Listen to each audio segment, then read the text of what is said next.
तर आजच्या व्हिडिओमध्ये मी मेन्सचं माझं टाईम टेबल कसं बनवलं आहे, मी कसं रोज माझं शेड्यूल ठेवते आणि ईच सब्जेक्टला कसं टाईम डिवाईड करते ते मी तुम्हाला सांगणार आहे मेन्ससाठी. आणि प्री प्लस मेन्स कसं बॅलन्स करायचं हे पण आपण बघणार आहे.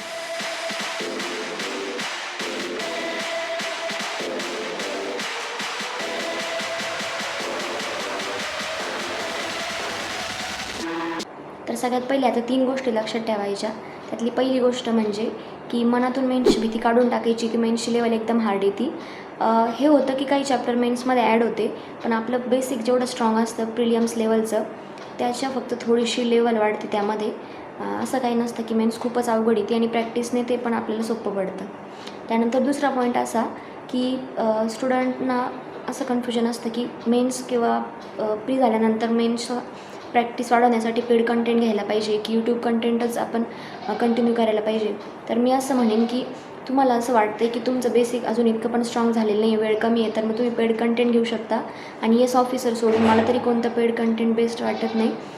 त्यामध्ये जर काहींना असं वाटत असेल की यूट्यूबवरून आपली प्रॅक्टिस होती आहे, भरपूर टाईम पण अजून आहे, ऑगस्टमध्ये जोपर्यंत एक्झाम येत नाही तोपर्यंत आपण कवर करू शकतो आहे, तर मग तुम्ही यूट्यूबवरच लेक्चर बघून प्रॅक्टिस तुमची कंटिन्यू करू शकता.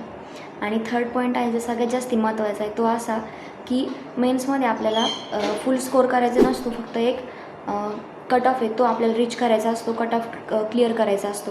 त्यामुळे कोणता क्वेश्चन आपण सोडवायचा आहे आणि कोणता क्वेश्चन आपण स्किप करायचं आहे हे आपल्याला कळणं खूप जास्त महत्त्वाचं आहे. आणि हे तेव्हाच कळतं जेव्हा ईच सब्जेक्टमध्ये आपली प्रॅक्टिस खूप चांगली असते आणि ही प्रॅक्टिस आपली रोज रोज ते करून तशा टाईपचे क्वेश्चन बघूनच वाढणार आहे.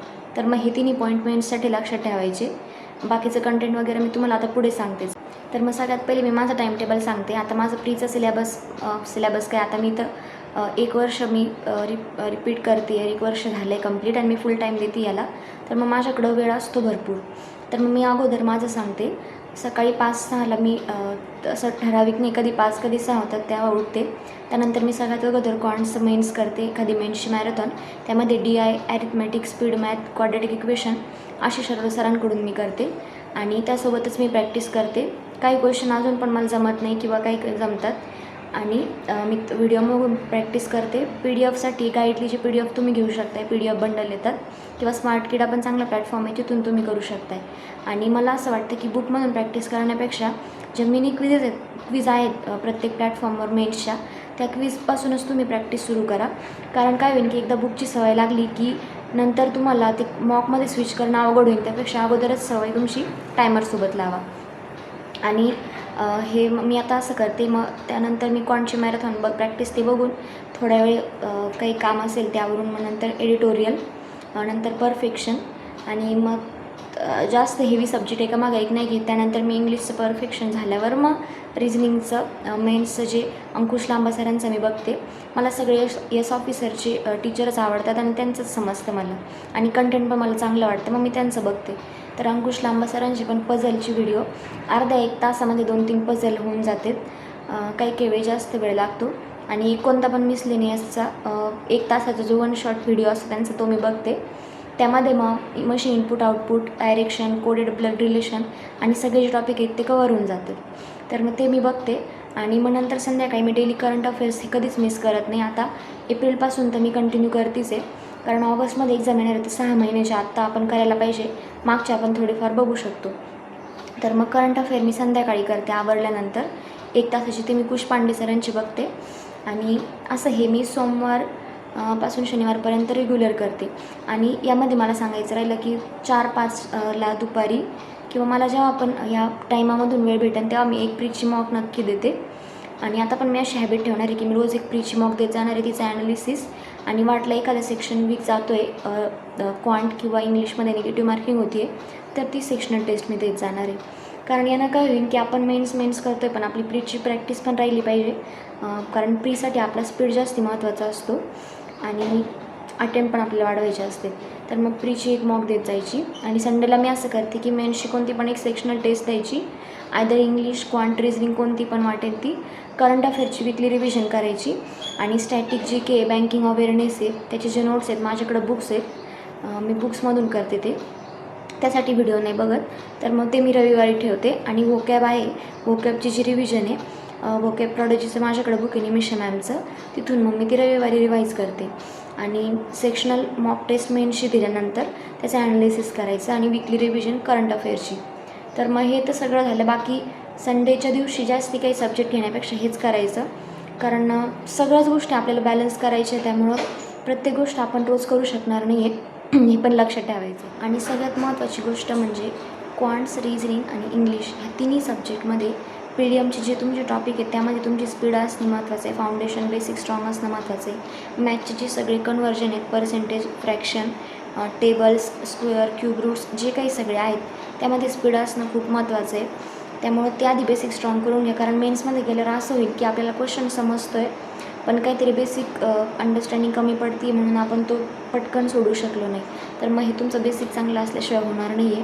त्यामुळे जर अजून पण बेसिक चांगले नसतील तर ते स्ट्रॉंग करून घ्या. ज्यांना फर्स्ट अटेम्प्टमध्ये मेन्स क्लिअर करायची त्यांनी तरी डेली CA स्किप करायचं नाही आहे. आणि त्याचे जे क्विज येतात स्मार्ट किडाच्या प्लॅटफॉर्मवर, स्पीड रील्समध्ये किंवा कोणत्या पण प्लॅटफॉर्म, मी मॉक टेस्टसाठी स्पेशली सांगते, मी गाईडली आणि टेक्स्टबुक वापरते. तर मग तिथून क्विज देत राहायचे, कारण आपल्याला नुसतं रीड करतो आहे आपण, करंट अफेअर बघतो आहे, पण त्यावरून कसा क्वेश्चन विचारत आहेत हे पण आपल्याला कळणं महत्त्वाचं आहे, आपल्याला स्कोर होतो आहे का नाही. आणि कॉम्प्युटरचा पण, कॉम्प्युटर ॲप्टिट्यूड हा काही एक्झाममध्ये मेन्सला हा सब्जेक्ट येतो. तर हा पण सिलेबस आत्ताच तुम्ही कवर करून घ्या. सचिन अरोरा सरांची प्लेलिस्ट यूट्यूबला, तिथून तुम्ही करू शकता. तर आता जे मी सांगितलं ते मी स्वतः करते किंवा रिपीटरनी कसं करायचं हे टाईम टेबल मी सांगितलं.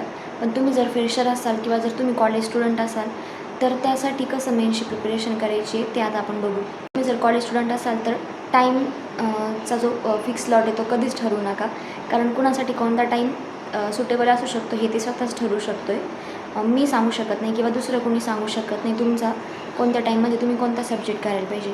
जसं तुम्हाला जमेल, जसं तुम्हाला सोपं पडेल तसं तुम्ही करू शकता.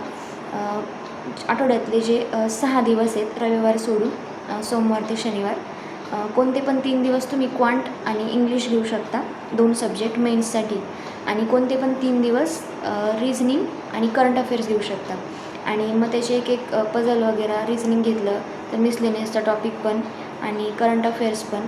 आणि एक दिवस क्वांट घेतलं तर डेटा सफिशियन्सी, DI, ॲरिथमॅटिक आणि इंग्लिशची ग्रामर आहे सगळे, 120 रूल्स, वोकॅब ते सगळं. तर मग असे 3-3 दिवस तुम्ही डिवाईड करून आठवड्यातले देऊ शकताय. आणि रविवारी फक्त मग तुम्ही रिव्हिजन, मेन्सच्या सेक्शनल टेस्ट हे करायचे. आणि आठवड्यामध्ये रोज प्रिलियमची मॉक द्यायला विसरायचं नाही आहे. आणि त्याचा ॲनालिसिस आणि एक कोणता पण टॉपिक जास्ती हार्ड जात असेल तर त्यावरची जास्ती प्रॅक्टिस करायची. आणि प्रॅक्टिससाठी बुक वापरण्यापेक्षा मिनी क्विजेस वापरा, मीन्स क्विज सोडवा. कारण बुकची तुम्हाला आत्ताच सवय पडली तर मग थोडंसं नंतर ते अवघड होईल. त्यापेक्षा आता तुम्ही क्विजमधून सुरुवात केली, सुरुवातीला भले तुम्हाला एखादा क्वेश्चन जमेल पण तुम्हाला टायमरची ती सवय लागेल आणि आपल्याला तेच क्रॅक करायचे की पण त्या टाईममध्ये तो क्वेश्चन सोडू शकतो की नाही. आणि मग रविवारी तुम्ही करंट अफेअर्सची रिव्हिजन आणि मेन्सची सेक्शनल टेस्ट देऊ शकता. बँकिंग अवेअरनेस, स्टॅटिक GK करू शकता, कारण एक्झाम आपण सांगू शकत नाही. सध्या असं होतं आहे की कधी स्टॅटिक GKच जास्ती विचारलं आहे, कधी बँकिंगच्या टर्म्स जास्ती विचारले. तर माझ्याकडं मी बुक्स आहेत ते तिथून मी करते. स्टॅटिक GK, एस बँकिंग अँड स्टॅटिक अवेअरनेस, अड्डाचं बुक आहे तिथून मी करते. आणि जर तुम्ही कॉलेज स्टुडंट असाल आणि तुम्हाला वाटत असेल की पेड कंटेंट तुम्हाला घ्यायचं आहे, परचेस करायचं आहे प्री आणि मेन्ससाठी, तर तुम्ही एस ऑफिसरचं सबस्क्रिप्शन घेऊ शकता. अड्डाचं सबस्क्रिप्शन मी घेतलं होतं पण त्यानं मला इतका काही फारसा फायदा झाला नाही किंवा त्यांचं कंटेंट मला तसं वाटलं नाही, मला त्यांनी एवढी मदत पण नाही झाली. त्यामुळे एस ऑफिसरचं बेस्ट आहे, तुम्ही ते घेऊ शकता, कारण मी पण त्याकडूनच सध्या करते. निमिषा मॅम, आशिष अरोरा सर, कुश पांडे सर आणि अंकुश लांबा सर हे असे टीचर आहेत जे तुम्हाला फाउंडेशन सगळं बेसिकपासून शिकवतील. त्यामुळे तुम्ही त्यांचं पेड कंटेंट आहे ते तुम्ही परचेस करू शकता. त्यांचा जो फुल कोर्स येतो एस ऑफिसर ॲप्लिकेशनवर जाऊन. तर मग आता हे तुमचं मेन्स कसा टाईम द्यायचा आहे हे तुम्ही तुमचं बघायचं आहे. फिक्स टाईम देऊ नका की 10 ते 12 तासच करायचे. फक्त आज तुम्ही जे मेन्सचे 2 सब्जेक्ट घेतले ते तुम्ही कंप्लीट करायचे, क्वांट, इंग्लिश, आणि नंतर 3 दिवस कोणते पण रिझनिंग आणि करंट अफेअर्स हे लक्षात ठेवायचे. आणि मेन्सच्या सेक्शनल टेस्ट हे तुम्ही संडेला देत जायचे. आणि मिनी क्विज आहेत हे तुम्हाला जसं जमेल तसं तुम्ही देऊ शकता. तर मग जास्ती काही नाही, फक्त मेन्सची भीती ठेवायची नाही. आपण जेवढी जास्त प्रॅक्टिस करू, व्हिडिओ बघू, तेवढं ते आपल्याला क्वेश्चन एकदा समजायला लागली, ती लेवल कशी विचारतायत, कसा क्वेश्चन फ्रेम होतो आहे, त्यावेळी मग प्रॅक्टिस झाल्यानंतर आपल्याला हे पण समजेल की तो क्वेश्चन आपण स्किप करायला पाहिजे की सोडवायला पाहिजे. कारण मेन्समध्ये हाच मोठा गेम असतो की आपण क्वेश्चन जास्ती अटेंड करण्यापेक्षा जास्ती मार्क मिळवून देणारा कोणता क्वेश्चन आपला तो असा स्ट्रॉंग पॉईंट आहे की आपण तो न सोडता स्किप न करता व्यवस्थित करू शकतो आणि जास्ती मार्क मिळवू शकतो. हाच मेन्सचा मोठा रोल असतो. टॉपरचा माइंडसेट असा नसतो की आपल्याला स्कोअर जास्ती करायचा आहे, फक्त आपल्याला कट ऑफ क्लिअर करायचं आहे. तर मग हेच लक्षात ठेवा आणि प्रॅक्टिस करत आल्यानंतर मेन्सचे क्वेश्चन पण जमतील हळूहळू. तर सगळे क्वेश्चन अटेंड करायचे असं डोक्यात ठेवू नका. तर मग हेच होतं ह्या व्हिडिओसाठी.